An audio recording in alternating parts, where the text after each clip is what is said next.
Hello, সত শ্রী আকাল, আসসালামু আলাইকুম। আমার নাম সুমাইয়া। আপনারা সকলেই দেখেছেন হয়তো যে বাকরি ঈদের সময় মুসলিম মানুষেরা কুরবানি এবং অনেকেই ভাবেন যে কেন দেয়। আজকের এই ভিডিওটাতে আমি বলতে চলেছি কুরবানি বা বাকরি ঈদের হিস্ট্রি এবং উইজডম কি। হাজারো বছর আগের কথা। সেই টাইমে প্রফেট ইব্রাহিম আমাদের নবী ছিলেন। একদিন যখন ইব্রাহিম আলাইসাল্লাম ঘুমাচ্ছিলেন তখন একটা স্বপ্ন দেখেন। তো আল্লাহ ওনাকে স্বপ্নতে বলেছিলেন যে হে ইব্রাহিম, তোমার কাছে যেটা সবচেয়ে ভালোবাসার এবং সবচেয়ে পছন্দের জিনিস সেটা তুমি আল্লাহর নামে কুরবানি দাও।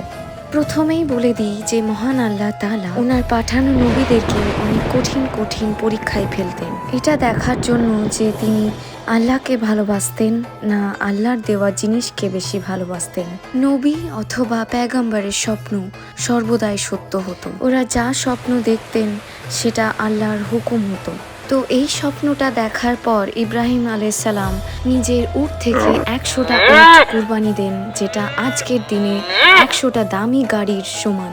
তারপর ইব্রাহিম আলাইসাল্লাম ভাবলেন যে আল্লাহ যেটা হুকুম করেছেন সেটা পূরণ করে ফেলেছেন। সেদিন রাত্রে আবার তিনি পুনরায় একই স্বপ্ন দেখেন। পরের দিন সকাল হতেই তিনি আবার 200টা উট কুরবানি দেন। কিন্তু পরের দিন ঘুমোতেই আবার পুনরায় একই স্বপ্ন দেখেন, যেখানে আল্লাহ আবারও তার সবচেয়ে পছন্দের এবং সবচেয়ে দামি জিনিসটা কুরবানি দেওয়ার হুকুম দেন। তো ইব্রাহিম আলাইসাল্লাম চিন্তায় পড়ে যান যে আল্লাহ আমার থেকে কি চাইছেন। অনেক ভাবার পরে তিনি ভাবলেন যে আমার কাছে সবচেয়ে দামি আমার ছেলে ইসমাইল। আপনাদেরকে বলে দিই যে ইব্রাহিম আলাইসাল্লাম সারা জীবন দোয়া করার পর 80 বছর বয়সে ইসমাইলকে জন্ম দেন এবং তার ছেলে ইসমাইল ছিল তার কাছে সবচেয়ে প্রিয় এবং ভালোবাসার জিনিস। এবার ইব্রাহিম আলাইসাল্লাম বুঝে গেলেন যে আল্লাহ তাআলা তার নিজের ছেলেকে কুরবানি হিসেবে চেয়েছেন। আল্লাহ এটা দেখতে চাইছিলেন যে ইব্রাহিম আলাইসাল্লাম নিজের ছেলেকে বেশি ভালোবাসে না আল্লাহ। ইব্রাহিম আলাইসাল্লামের জন্য এটা অনেক বড় একটা পরীক্ষা। পরের দিন তিনি তার বউ হাজরাকে বলেন, আমাদের ছেলে ইসমাইলকে ভালো করে স্নান করে প্রস্তুত করিয়ে রাখো। ইব্রাহিম আলাইসাল্লামের বউ হাজরা তখন ইসমাইলকে অনেক ভালো করে স্নান এবং পরিষ্কার করে পবিত্রতার সাথে সুগন্ধি লাগিয়ে পেশ করলেন। ইব্রাহিম আলাইসাল্লাম এবং তার ছেলে ইসমাইল পাহাড়ের দিকে রওনা দিলেন।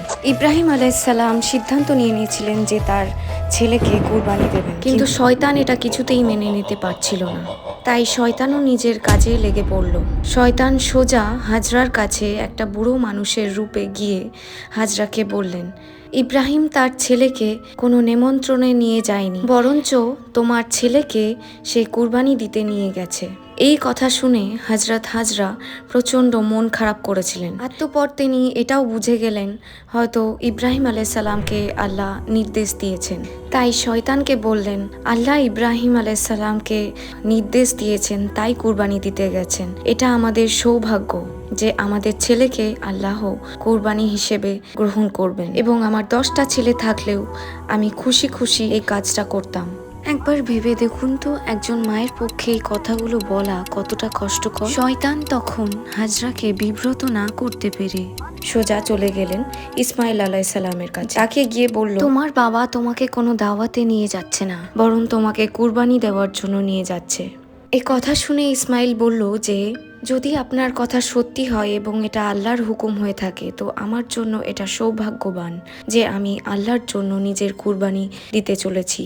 একটা 13 বছরের বাচ্চার এত বড় কথা শুনে শয়তান গেল ইব্রাহিম আলাইসাল্লামের কাছে এবং বলল, তোমার ছেলেকে তুমি এত দোয়া করে পেয়েছো এবং এত বছর পর পেয়েছো, তারপরে যদি তুমি এই ছেলেটাকে কুরবানি দিয়ে দাও তাহলে তোমার বয়সকালে দেখাশোনা কে করবে, এবং আল্লাহ যদি তোমার কুরবানি না কবুল করে তাহলে তোমার অনেক ক্ষতি হবে। এইভাবে শয়তান অনেকভাবে চেষ্টা করলো ইব্রাহিম আলাইসাল্লামের সিদ্ধান্ত থেকে বের করে আনার। তাই শয়তানকে ইব্রাহিম আলাইসাল্লাম পাথর ছুঁড়ে মারেন। এর কারণেই হজে যারা যায় তারা এখনো শয়তানকে পাথর ছুঁড়ে মারে এবং হজের এটা একটা গুরুত্বপূর্ণ পদক্ষেপ। শয়তানের চলে যাওয়ার পর ইব্রাহিম আলাইসাল্লাম তার ছেলেকে সমস্ত কথা খুলে বলেন। অতঃপর ইসমাইল বলে উঠল, বাবা, যদি এটা আল্লাহর হুকুম হয় তাহলে এটাই আমি মেনে নিতে রাজি আছি। শুধু আপনি আমার হাত পা বেঁধে দিন এবং আপনার চোখে একটা কাপড় বেঁধে নিন, যাতে আপনি যখন আমার গলায় ছুরি চালাবেন তখন যেন আপনার কোনো কষ্ট না হয়। তৎক্ষণাৎ ইব্রাহিম আলাইসাল্লাম তার ছেলেকে বেঁধে ফেলেন এবং তার চোখে একটা কাপড় বেঁধে ফেলেন। তারপর তার ছেলের গলায় ছুরি চালাতেই শুনতে পান একটা ভেড়ার আওয়াজ এবং ভয় পেয়ে যান। যখনই তিনি চোখ থেকে কাপড়টা খুললেন দেখতে পেলেন যে একটা দুম্বার কুরবানি হয়েছে এবং দেখেন যে তার ছেলে ইসমাইল আলাইসাল্লাম পাশে দাঁড়িয়ে রয়েছে। আকাশ থেকে আল্লাহ বলে উঠলেন, হে ইব্রাহিম, তুমি তোমার পরীক্ষায় পাশ করে গেছো এবং তোমার কুরবানি আমি কবুল করেছি এবং তোমার এই কুরবানি কিয়ামতের দিন অবধি সকলেই মনে রাখবেন এবং এই সুন্নতটা ইমানদার ব্যক্তিরা প্রতি বছর পালন করবেন। ইব্রাহিম আলাইসাল্লামের এই সুন্নাতটা প্রতি বছর পালন করার জন্য আদেশ দেন। এই কারণেই প্রতিটা মুসলিম কুরবানির ঈদ বা বকরি ঈদে শাকাহারী পশুদেরকে কুরবানি দেন এবং হাজে গেলেও এই নিয়মটা পালন করা হয়। এই মাংসটা 3 ভাগে ভাগ করা হয়। প্রথম ভাগটা গরিব এবং মিসকিনদেরকে দেওয়া হয়, দ্বিতীয় ভাগটা আত্মীয়দের বিতরণ করা হয় এবং তৃতীয় ভাগটা নিজেদের ঘরে রাখা হয়।